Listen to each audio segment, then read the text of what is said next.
Hello, everybody. Welcome to CS160. This is the material I'd like to cover here, a number of topics this week. And this is probably the one time that I'll actually do something that's kind of like a lecture versus running the demos and the specific topics. I don't know how long we'll be here, but I'd encourage you to pause when needed, take notes, of course, and try to replicate the examples. The good thing about this versus sitting in the class, right, is that you could pause and run through the example and rewind and do it again if you need to. We'll see how this works. This is my webcam here. I got it up on a tripod, and we'll see how it works. Hopefully it'll work okay. But you can see here on the right of the screen some notes of what we're going to cover here today. These are basically the majority of the different things that are covered in this module and arms you to work on the lab here. And my plan here is to do this in order here. So let's start with a review of base 10 here. And all of you should know this stuff because you learned how to count in base 10. You add in base 10 and you think in base 10. It's what we've lived our entire lives. But I do want to break it apart because it will help as we go and talk about base 2 or binary here. So if I have a single number, right? A single number, for example, 3 or 2 or 8, any of these numbers, we know that for a single number, there exists 10 possible values, right? 0, 1, 2, 3, 4, 5, 6, 7, 8, and 9. Okay? It's called a digit, right? You know that this is called a digit. Okay? And that's essentially what base 10 means. It means every digit or every space in a number can have one of these 10 different values. We also know, and this is by definition, that the sequence of these numbers are as I drew up here. And we know that 8 is one more than 7, and 7 is one more than 6, and so on. That's by definition. There's no other thing behind that other than definition. So if I want to represent the number 10, right, then what I need to do is I actually have to create a second digit because 10 is too big to fit in a single digit number. And then this second digit from the right is a value of 1 multiplied by 10. Right? And so if I take some number 42, for example, we know that this is 4 times 10 plus 2 times 1. And that's how we get 42.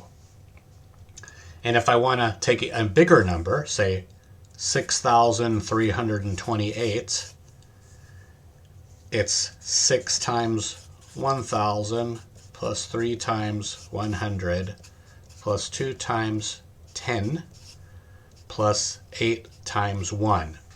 And if you remember your scientific notation, this is 10 to the third, this is 10 to the second, this is 10 to the first, and this is 10 to the 0.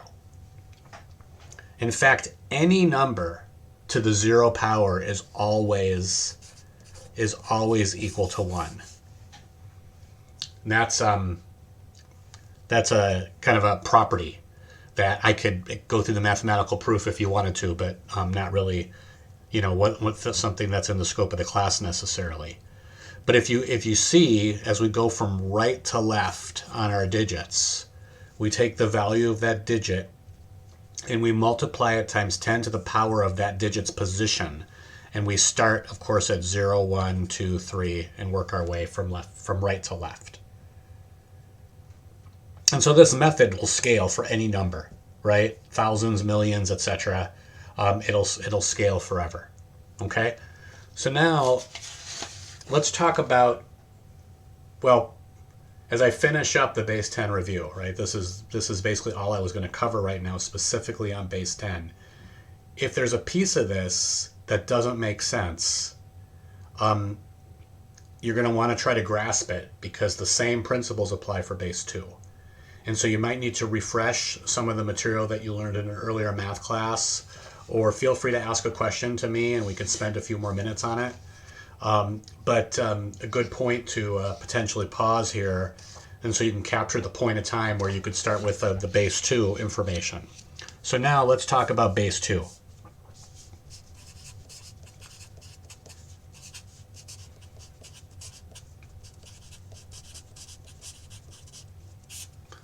Okay, and we know that base 2 is also called binary. The main thing that we start with here is, so the number 2 defines the multiplier as we go from digit to digit. So just like base 10, remember it's 10 to the 0, 10 to the first, 10 to the second, 10 to the third, and so on. And base 10 also said we had 10 possible values for a given digit. So if we follow the same 2 rules, then our digit values are 0 and 1, right? There's only 2 values now instead of 10. And if I have a number, and let's just say it's 4 digits, this would be 2 to the 0, this would be 2 to the 1, 2 to the 2, and 2 to the 3. Just like if we do the parallel to base 10 here. And again, we start from the right and move our way to the left. Okay, so I'm going to dive into this a little bit more, but let's first talk about why. All right, why do computers use base 2? Base 2 is not as intuitive as base 10, right? Why don't computers just use base 10? The short answer here is that circuitry that most computers are made out of can very easily function if you create a method where you have 2 different voltages, and one voltage represents a 0 and one voltage represents a 1. And the whole concept of this revolves around a circuit device called a transistor, which was invented many, many years ago and pioneered, I think it was in the 1970s, on chips, the very first transistors put on chips. And the name of the company is escaping me, but it's basically the guys that figured this out went and founded Intel after that. And of course, Intel was one of many companies that made many, many chips and still exists today, making chips that deal with 2 different voltage values and creates a system where everything's in binary. So if you can think about from your perspective, light switches, they're either on or off, or doors, they're either open or closed. That's essentially how a computer tracks things. Every piece of memory in your computer is composed of a cell that is either a 0 or a 1, and billions of them are put together to give you the answers that you need. Okay?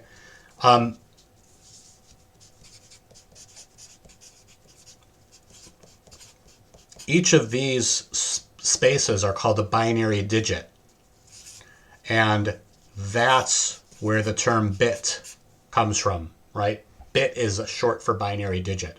So we've all heard 8-bit, 16-bit, 32-bit, 64-bit, etc. That's where the word bit comes from. And by the way, the term byte simply means 8 bits. And so when I say 1,000 bytes, that's really 8,000 bits, right? And we'll talk more about that in the next module, actually, around conversions from bytes to megabytes and kilobytes and so on.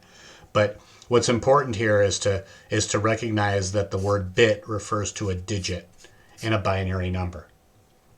Okay, so if I say 4 bits, I mean 4 binary digits, or four zeros and ones. All right, so if I want to count in binary, here's how I would do it. I would start 0, 1, 2, 3, 4, 5, 6, 7, and 8. So notice what I'm doing here. Just like in base 10, I increment every value of the rightmost digit until I get to the highest digit that I can have. Base 10, it's a 9, and base 2, it's a 1. And then since I don't have a new digit that I could put here, a new bit value, I have to go back to 0, and then I have to increment the next position over. And I continue to do that, and it isn't long before we start to really build out the number of bits here. So I need 4 bits to represent the value 8. That might seem not very efficient, but every bit storage in a microprocessor or in a memory or in a USB thumb drive or on a CD or a DVD, etc., is very, very, very small. So it really is not that big of a deal. But it does mean that if we start to represent bigger numbers, writing them out in binary can be unwieldy. And we'll talk about a trick on how we do that kind of near as we get closer to the end here. But I first want to start with the counting here. And the other thing you might notice here, and so that's 1, 2, 4, and 8. Each time I add a bit to my length of my pattern, I've essentially doubled the value here. So that tells you that if I go 1, 0, 0, 0, 0, that's 16, and 1, 0, 0, 0, 0, 0 is 32, and so on.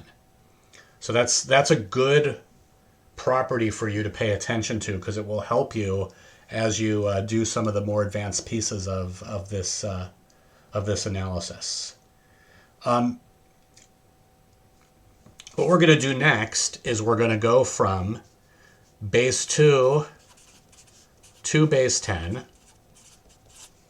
And I'm going to show you 2 methods how you do that. And then we're going to go base 10 to base 2. And I'll just show you one method on how to do that. Okay, and so this is where, as we go through this, I do want to, again, reinforce that you know that you get some practice with this and it starts to feel comfortable. All right, so let's take a binary pattern.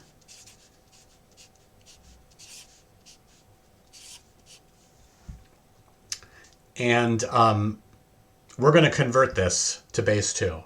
Now, it's important in general, if you don't know the context, to be able to specify what the context is, right? So maybe sometimes you'll see me put a subscript of a 2 right there to show that it's base 2, because this could be a base 10 number, right? If this was a base 10 number, right, it would be 10,110,101, right? So without that context, you don't know, right? And you can't just assume because it's 1s and 0s that it's binary, right?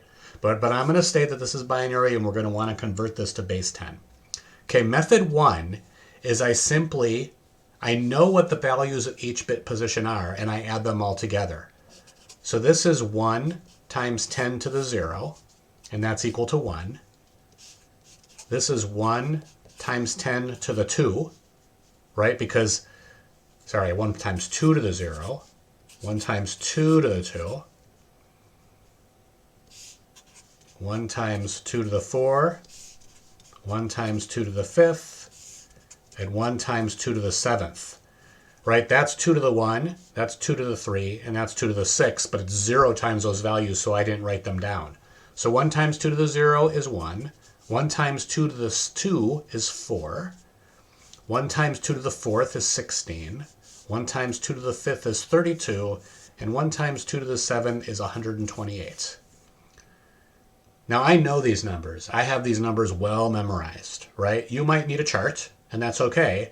But basically what we do is we basically double as we go right to left. 1, 2, 4, 8, 16, 32, 64, and 128. And so 64, for example, is not included again because that digit's value is 0. And then I add these up, right? 1 plus 4 is 5, plus 6 is 11, plus 2 is 13, plus 8 is 21. Carry the 2. 2 plus 1 is 3, plus 3 is 6, plus 2 is 8, 181. Okay, so there's our conversion. 10110101 base 2 is equal to 181 base 10. Now I want to show you another method which you might like better. This is the way that I've done it. Probably my entire kind of career from school all the way to today. But there is another way that that you can do this, which you might find easier. And we'll use the same number because then we can compare the answers, obviously. But what we do is, in this case, we go this way instead. We go left to right. And the rule is we have the current position. So I'm going to make a table. The current bit. And then we add to the subtotal. And then we double it. Okay? So I'm going to write this left to right, 10110101.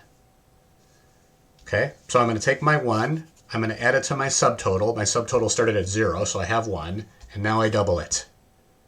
And that's our new subtotal, right? So then I take my 0, 0 plus 2 equals 2, and I double it. 1 plus 4 equals 5, and I double it. 10 plus 1, or 1 plus 10 equals 11, and I double it. 0 plus 22 equals 22, and I double it. 1 plus 44 equals 45, and I double it. 0 plus 90 equals 90, and I double it. 1 plus 180 equals 181. And let's see, my memory serves me. Same answer in both cases. Okay, so you got two methods. We could pick any binary pattern. I would recommend that you pick 3-bit patterns, 5-bit patterns, 4-bit patterns. You don't have to pick 8-bit patterns, and make sure some of this starts to feel comfortable. And the lab this week has you doing a bunch of conversions in both directions. So now let's go in the other direction. So we're going to start with 181 base 10. And there are a number of algorithms for doing this, but I'm going to show you kind of the regular version.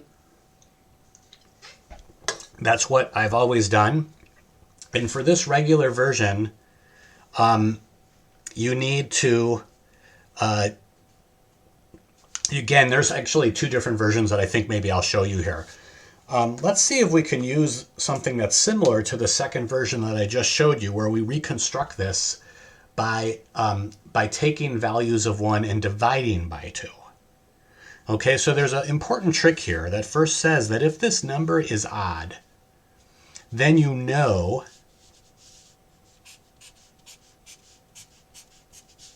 that this value is 1. Because 1 is the only power of 2 that's odd. All the other powers of 2, 2, 4, 8, 16, 32, and so on, are even. So if I take the 181 and I subtract 1 from it, I get 180. And if I divide it by 2, I get 90. Okay, 90 is not odd. So I got to put a 0 there. So now I divide it by 2, and that gives me 45. 45 is indeed odd, so I put a 1 there. I subtract 1 and I get 44. And now I divide by 2, and that gives me 22. 22 is even, so I put a 0 there. I divide it by 2, and that gives me 11. 11 is odd, so I put a 1 there. I subtract 1, that gives me 0. I divide by 2, and that gives me 5. 5 is odd. Subtract 1. That gives me 4. I divide by 2, 0, or divide by 2, that gives me 2. Not odd, or sorry, not even, not odd, so I put a 1 there. I divide 2 divided by 1, and that gives me 1, and so I put a 1 there. Let's see if we match. I think we will. I hope we will. The only problem with not doing this class live in front of students is I don't get the, oh, did you mean to put a 1 there? And nobody can check my mistakes as I make them on the fly. So we're good there. So that's method, that's the opposite of method 2 for converting from base 10 to base 2. The opposite of method 1 would be where you would go left to right. And I think I can just do this on this same sheet here. What I want to do is I want to think of what's the highest power of 2 that's less than 181. And this method works really well if you have your powers of 2 memorized, right? So 1, 2, 4, 8, 16, 32, 64, 128, 256, 512, 1024, 2048, 4190, 4096, 8192, etc. I've worked in base 2 for years. So sometimes I stumble a little bit, but I can usually go to 64,000 plus and more or less keep my numbers, my base 2s right. But a good outcome for you at this class is if you can do base 2 up to 256 or base 2 up to 512, and then that would be pretty good. So I take 127, which is 2 to the 7th, or sorry, 2 to the 8th, right? No, 2 to the 8th is 256. So 2 to the 7th is 127. So I put a 1 there, and I subtract 127 from 181, and I get 54. Okay?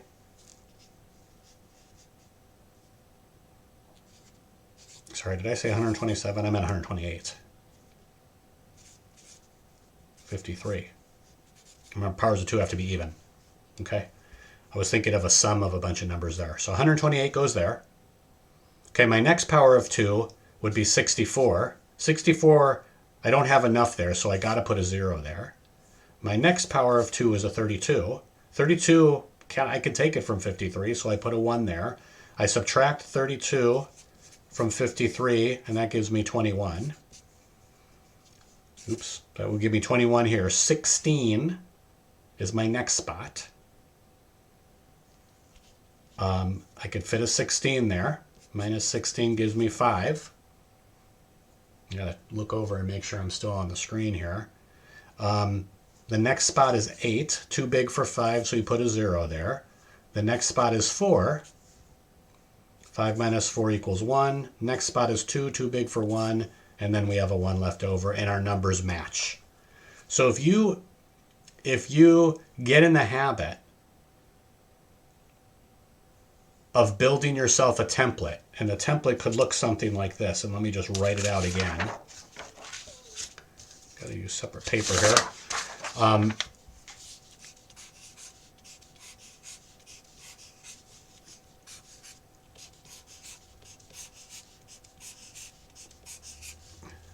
2 to the 0, which is equal to 1, 2 to the 1, which is equal to 2, 2 to the 2, which is equal to 4, 2 to the 3 is equal to 8, 2 to the 4 is 16, 2 to the 5 is 32, 2 to the 6 is 64, and 2 to the 7 is 128.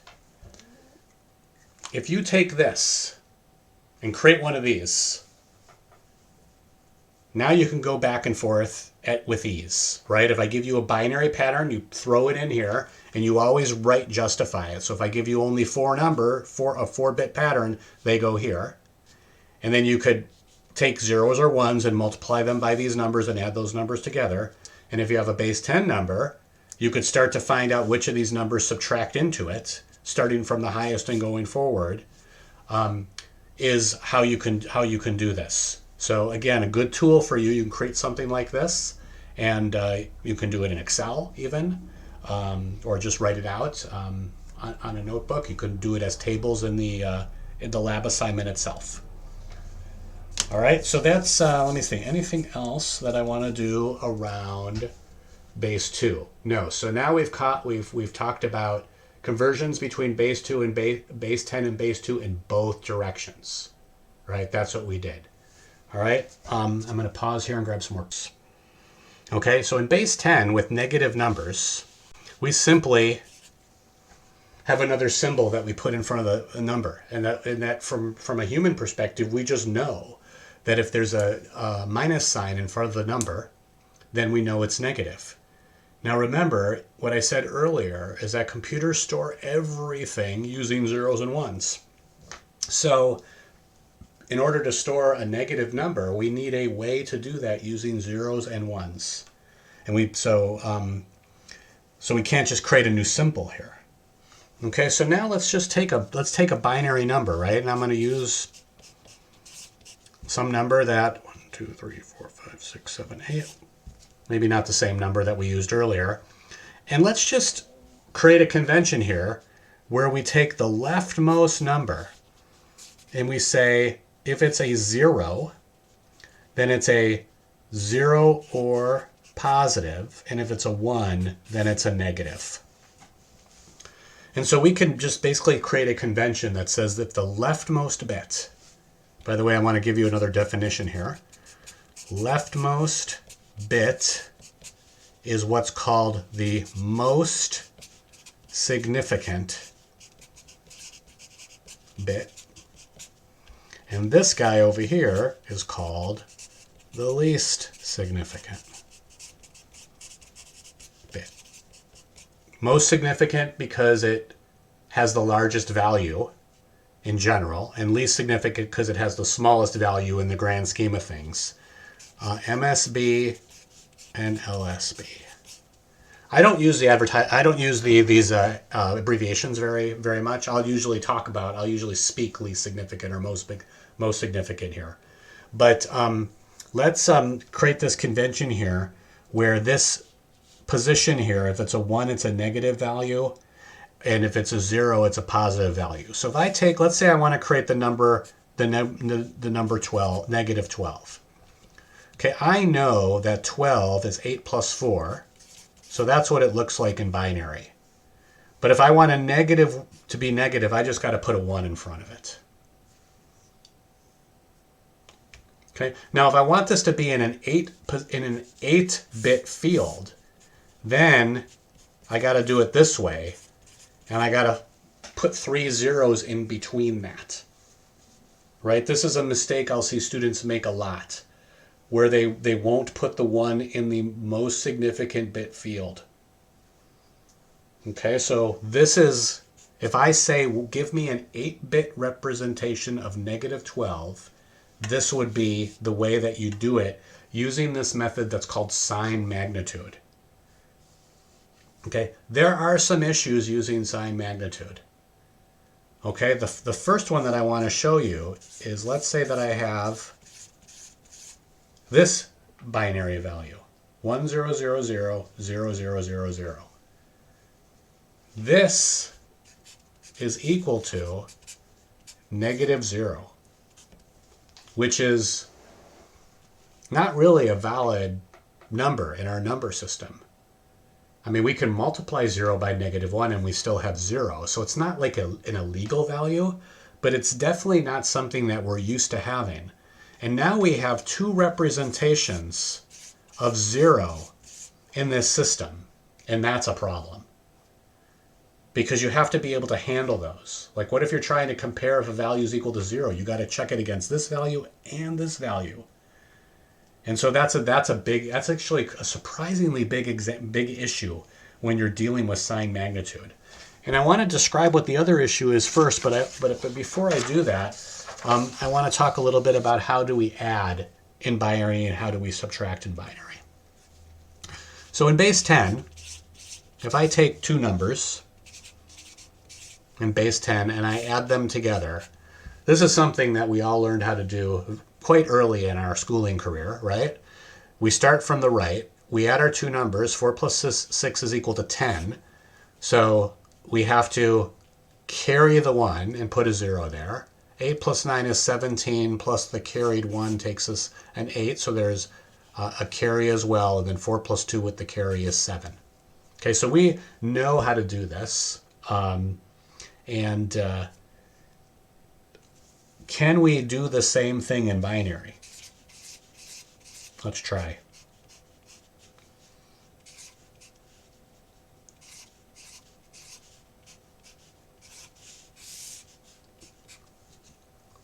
One plus 0 is 0. 1 plus 1 is 2. And remember, in binary, 2 is 1, 0. So that's a 0 here, and I carry the 1. 1 plus 1 plus 1 is 3. So that's a 1 with a carried 1. 1 plus 0 plus 1 is a 0 with a carry.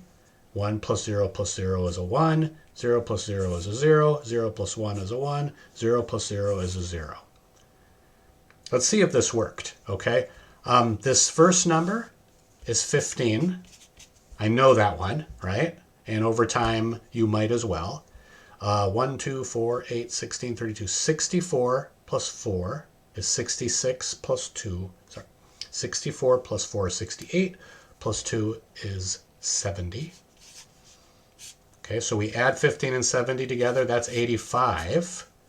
Let's see if this works. That's 64 plus 16 plus 4. Oh, what did I do here? That's a 1 right there, right? 1 plus 0 is 1, right? Plus 1. 64 plus 16 is 80, plus 4 is 84, plus is equal to 85. So that worked. Okay, sorry about that.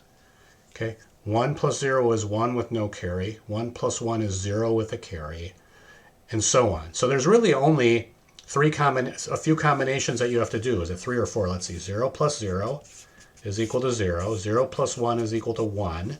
1 plus 1 is equal to 0 with a carry. And then 1 plus 1 plus 1 is equal to 1 with a carry. Those are our 4 examples when we're doing within a given column, right? And so you can do binary addition using this way. Okay. Now, let's say that I want to get more complicated and deal with positive and negative numbers here. If I make one of these numbers negative, or I make both of these numbers negative, now I gotta know which ones are negative, and I have to decide if I'm going to subtract, and I'm going to have to really just build a bunch of special cases around this. I need you to take a leap with me on this for a moment.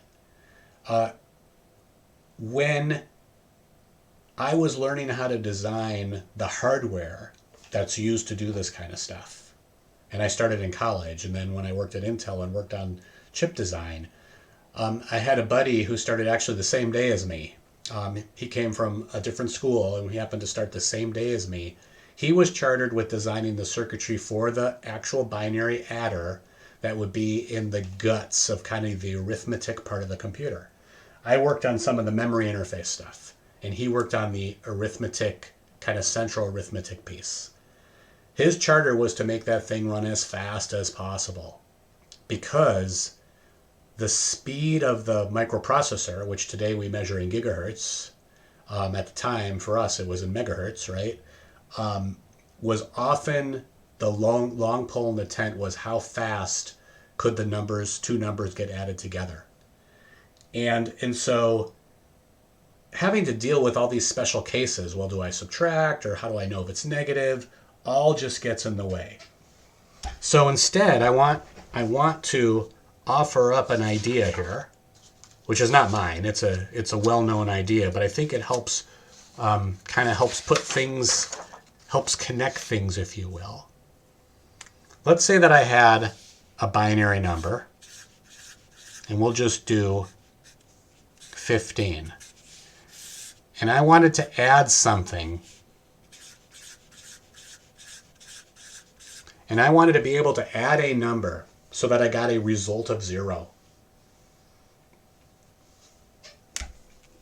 So in other words, if I take something I know and I add it to something else and I get 0, then whatever this bit pattern here that I haven't filled out, it has to be negative 15, right? Because 15 plus negative 15 is 0. So let's kind of figure out what that would look like. Well, 1 plus something gives us a 0 there, so that has to be a 1. which means there's a carry there. Okay, 1 plus 1 would give a 0. So I want that to be a 0. But then there's another carry. Same thing. Same thing. So this 1 plus 1 makes a 0 with a carry. Now I have 1 plus 0, so I need to put a 1 here to create a carry.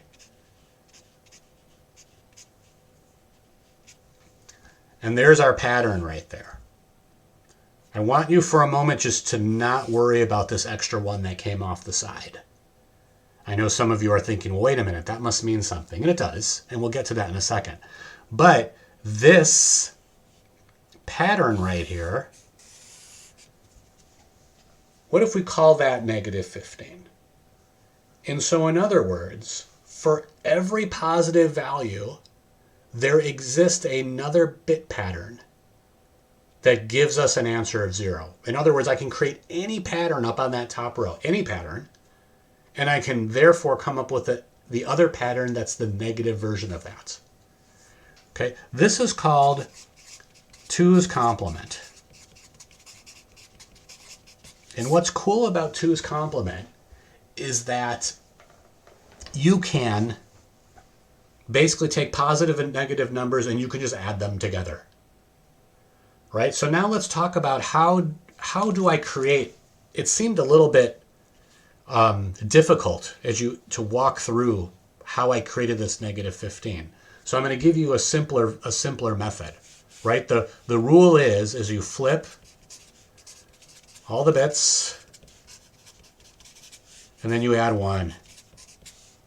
That's your 2-step process to create a 2's complement value. So we're going to try it on a few things, right? Okay. So I'm going to create a bit pattern. Okay. So step 1 is I flip all the bits, and you can do that in either direction. You can go right to left or left to right. I'm just flipping each bit, right? And then I add 1. No carries in this case, so I can just do that. Okay, so this number right here, we don't know what this number is. We can convert it, but I haven't done it yet. And this number will be its negative version. So now let's convince ourselves that that's the case by adding these two numbers together. So I just took this number and I rewrote it down here. I'm going to add these two numbers together. 1 plus 1 is 0 with a carry. 1 plus 1 plus 0 is 0 with a carry. 1 plus 0 plus 1 is 0 with a carry. 1 plus 0 plus 1 is 0 with a carry. 1 plus 0 plus 1 is 0 with a carry. 1 plus 1 plus 0 is 0 with a carry. 1 plus 0 plus 1 is 0 with a carry. 1 plus 1 plus 1 is 0, or 1 plus 1 plus 0 is a 0 with a carry, and sure enough, that works. The other thing that I can do is I can take this version and I can apply my two rules again to it. So I take 1, 0, 1, 0, 0, 0, 1, 1. I flip all the bits and I add 1. And I have my same pattern that I started with. So you can take a 8-bit pattern. You can do its 2's complement conversion. And then do it again and you end up with the original number.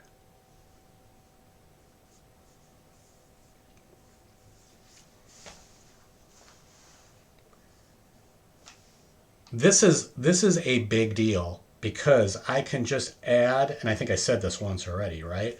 But I can add any two bit patterns together. And I don't have to check to see if either one is negative or if both are negative. It will work. In fact, we're gonna do a couple examples here and we'll see. All right. So let's do plus 15 minus 12. Okay, so 15 is 0, 1, 1, 1. 12 is 0, 1, 1, 0. But I got to do its 2's complement. So first I flip the bits, and then I add 1, and I have 1, 1, 0, 1, 0. So now I'm going to add those two numbers together. 1 plus 0 is 1. 1 plus 1 is 0 with a carry. 1 plus 1 plus 0 is 0 with a carry. No, I did it. I keep missing it. 1 plus 0 is 1. I think I said it. I just wrote 1. 1 plus 0 is 1. 1 plus 1 is 0 with a carry. 1 plus 1 plus 0 is carry. 1 plus 1 plus 1 is 1 with a carry. 1 plus 0 plus 1 is 0 with a carry out. And if I look at this value, this is 8, 9. Okay, that didn't work.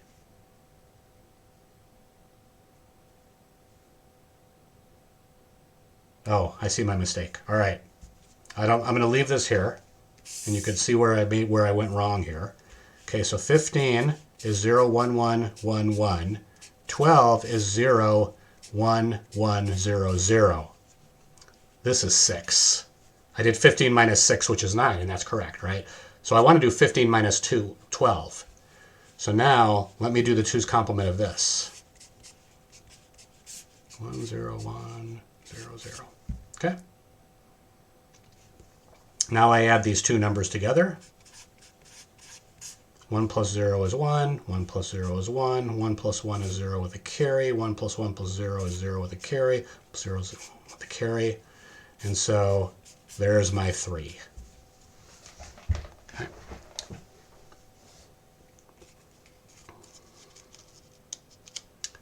Okay. I think hopefully you noticed that in this case here, I ended up, when I did this addition, I ended up with a carry that kind of went off the side and, you know, was outside the room that I had for my number, right? We're going to come back to that in a minute.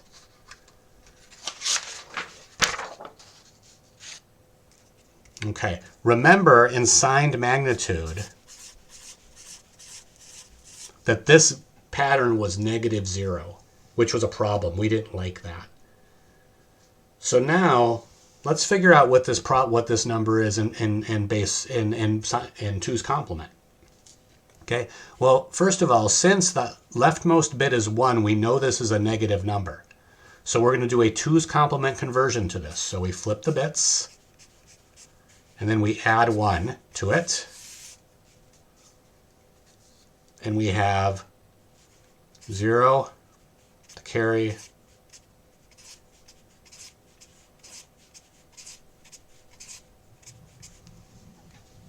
And we end up with the same value. Okay? So here is a special case where we have a bit pattern that doesn't have an associated 2's complement bit pattern where the two of them will add up to 0. Okay? And this is a really tricky issue here. And this helps us understand the concept of an overflow.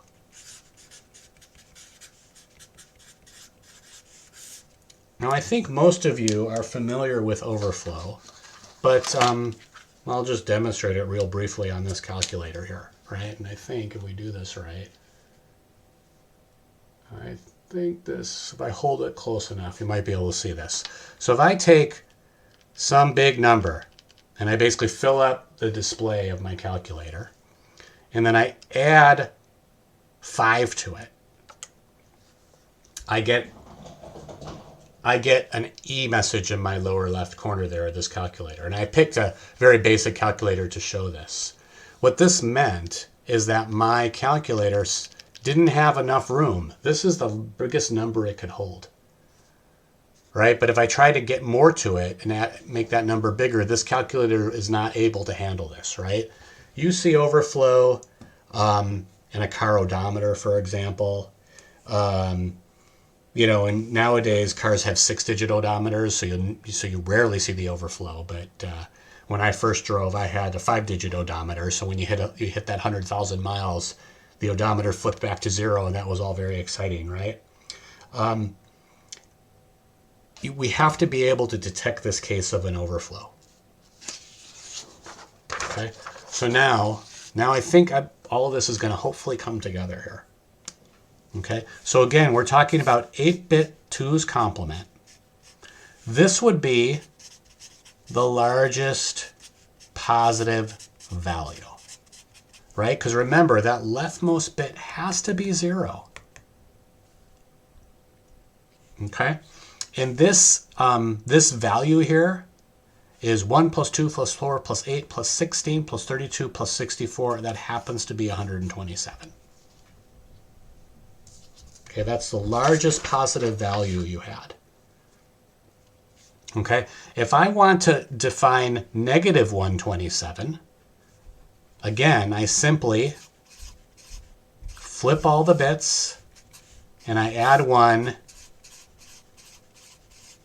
and that's my negative 127.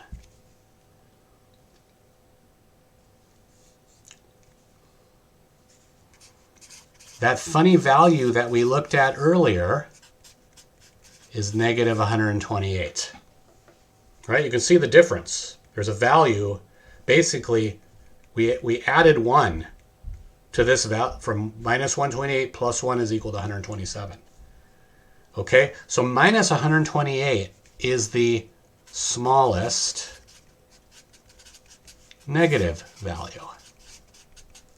And so with 8-bit 2's complement, note sometimes I use 2 apostrophe S and sometimes TWO apostrophe S, it doesn't matter. My range is minus 128 to 127.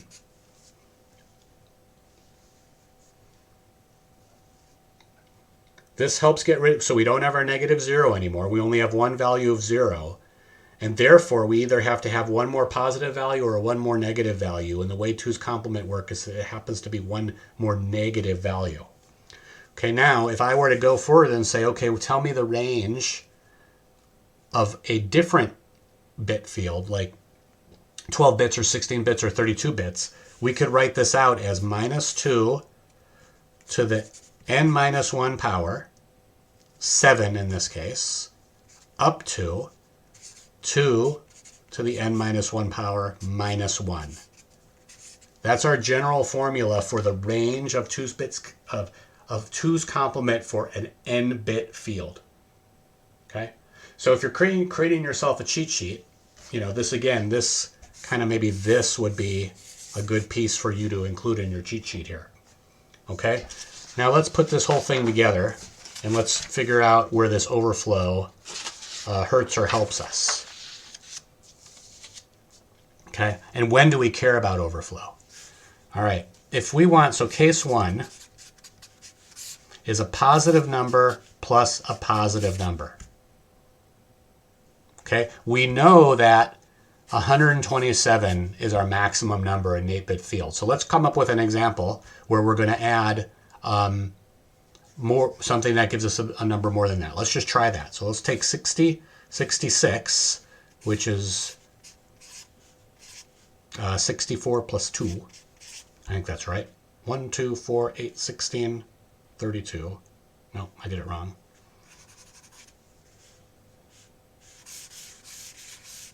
$66.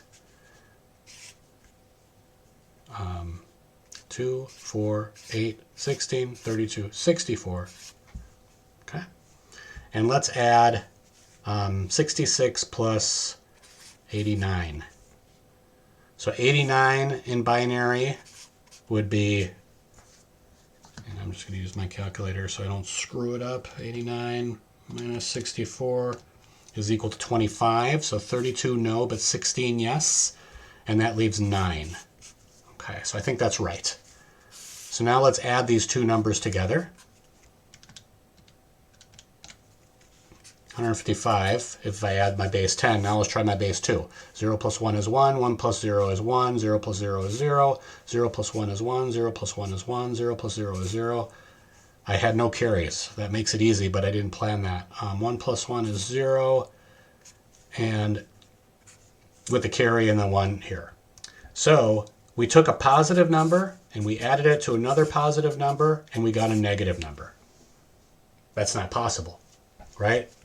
So that means the fact that, so that means that we had a problem, right? And whether we overflowed off the 8th bit or not doesn't matter. But simply doing this check is enough to say that we hit overflow. So this is overflow condition 1. positive plus positive equals negative. Okay?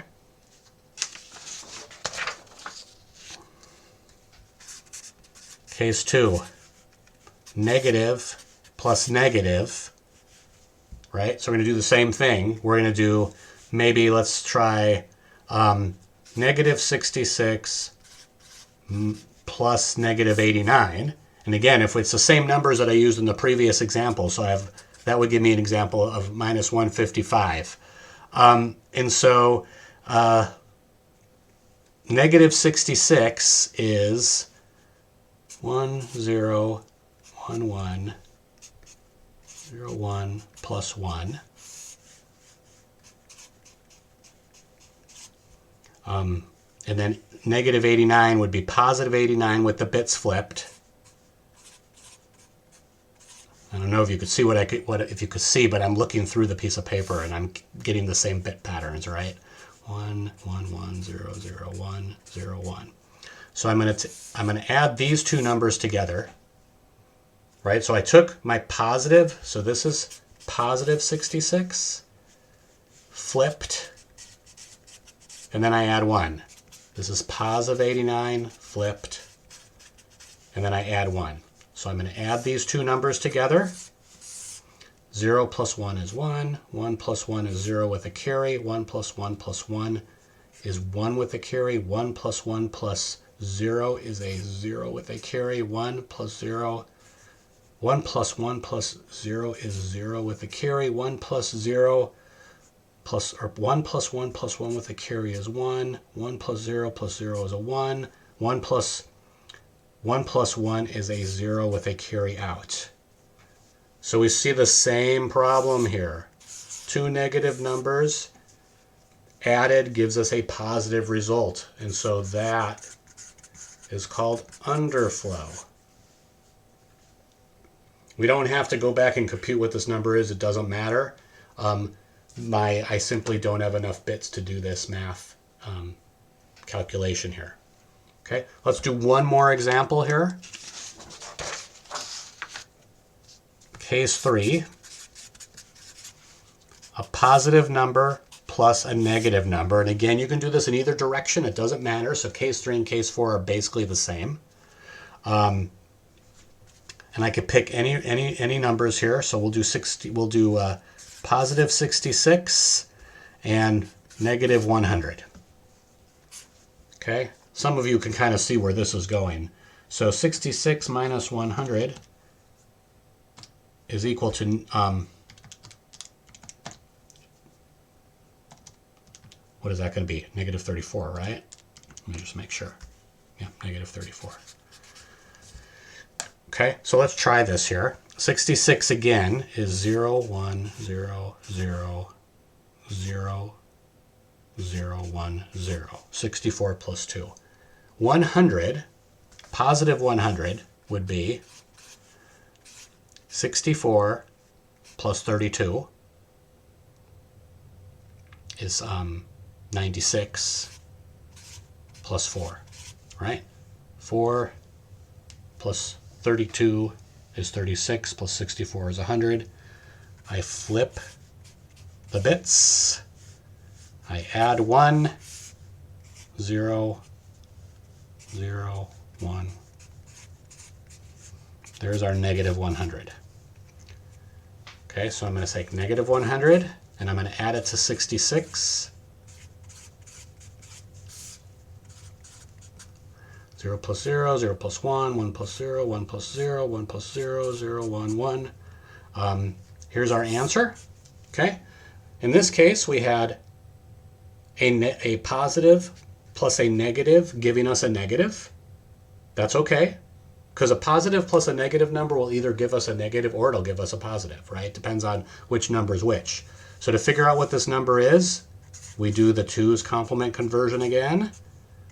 We flip the bits and we add 1. And now we convert this number. 2, 4, 8, 16, and 32. I made a mistake somewhere because this number is way too big.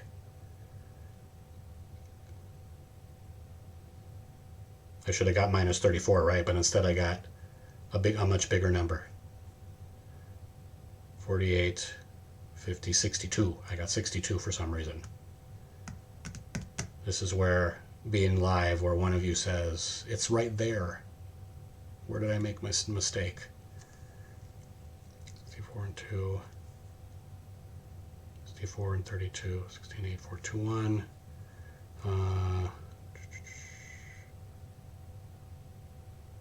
Oh, I didn't. There's my minus. That's my positive 100. Flip. Add 1. All right, I don't see where I did it, but maybe we should just do it again. 66 minus 100. Okay, so 66.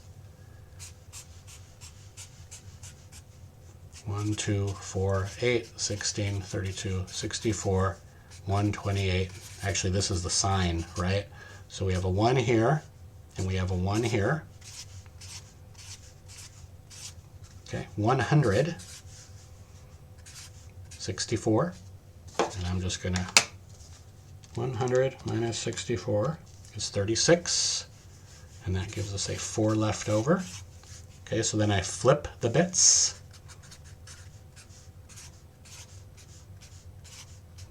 Maybe I need to try a live stream and have you guys comment as I'm going along, right? Flip the bits and add 1, carry, no carry, or carry. Now we have no carry. 1, 1, 0, 0, 1. This should be negative 100. Let's rewrite 66 down here. Let's add these two numbers together. The result is negative, so we need to do a 2's complement conversion on this. So we flip the bits. We add 1.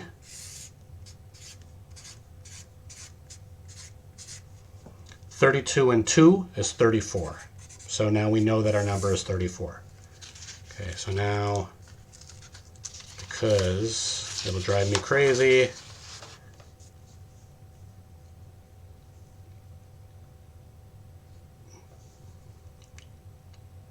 I messed up on the carry over here is what I did. So, okay.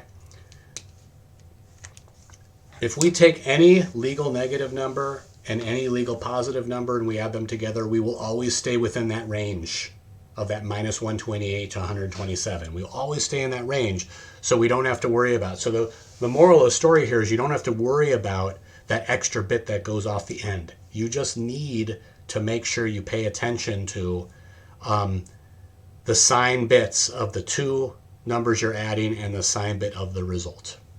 All right, that's 2's complement. It is a brain buster. And what I find is that a lot of students, it takes some time to learn how to do it. And so practice with the lab, and obviously let me know if you have any questions here. Last thing I want to show you is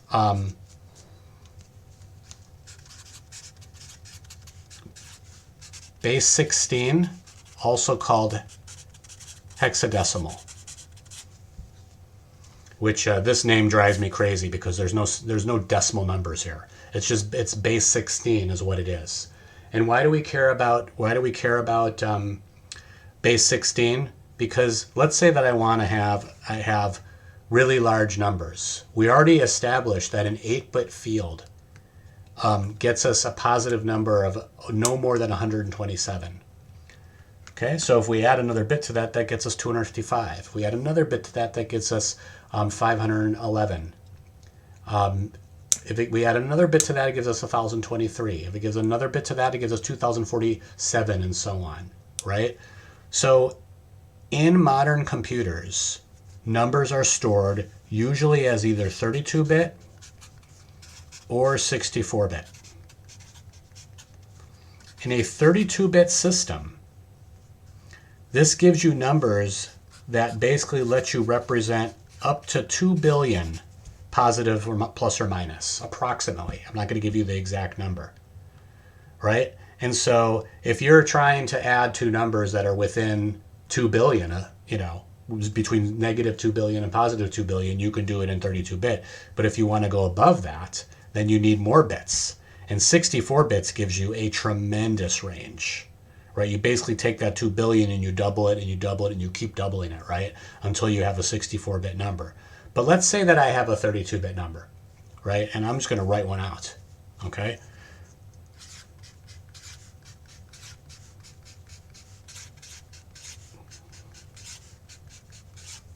One, two, three, four, five, 6, 7, 8.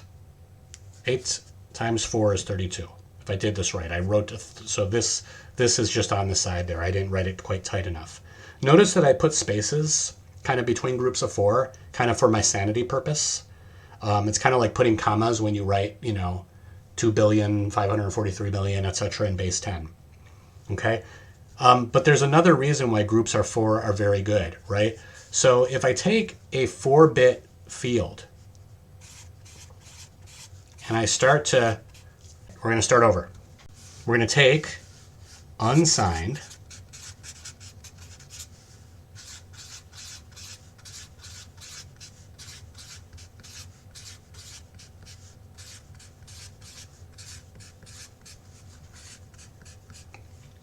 zero, 1, 2, 3, 4, 5, 6, 7.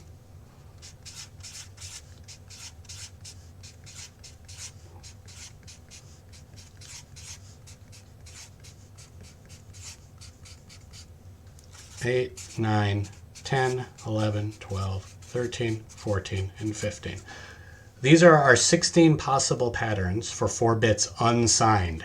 Again, unsigned means we don't care about positive or negative numbers. If I wanted to represent a group of 4 bits using a single digit, I can do it for the first 10 values here, right? But I need, instead of 10, 11, 12, 13, and 14, and 15, I need to come up with unique symbols. We'll just start using letters. And so we use A, B, C, D, E, and F. This is base 16. Okay? So now, if I go back to my other diagram here, and I say, okay, if I want to represent this 32-bit pattern in hexadecimal instead, or in base 16, 6, and I'm looking at my cheat sheet here, right? Actually, I generally can do this by memory, but I did lots of E's. And so my nomenclature you will often see looks like this. You put a 0x in front of it to show that it's hexadecimal. Okay? Converting between binary and hexadecimal is purely mechanical. You take every group of 4 and you apply this and do that. And going in the other direction is also purely mechanical. And so we will see and use hexadecimal in a lot of large number, big memory stuff. Very rarely will I ask you to convert between hexadecimal and base 10 and base 10 back to hexadecimal. It is generally not much needed here. All right. So I will leave that on top here. If we go and look at what we covered here, base 10, we did that quickly. We talked about base 2 definition. We spent a lot of time on that, and we did some conversions between base 10 and base 2 in both directions. We introduced the concept of sign magnitude, and then we quickly talked about why it's bad, why it's hard for computers to use that. We illustrated that with some binary addition, and then we introduced this concept of 2's complement, right? And this is problem was probably, the problem with sign magnitude, introducing 2's complement. So we spent some time on 2's complement, and then finally we covered some hexadecimal notation. This arms you for most of what's in Lab 2. And frankly, some of the main concepts here that you're going to need for the rest of this class and in future computer science classes. So post questions on the discussion board and let me know what we can add to. And so thanks for hanging out through the whole video.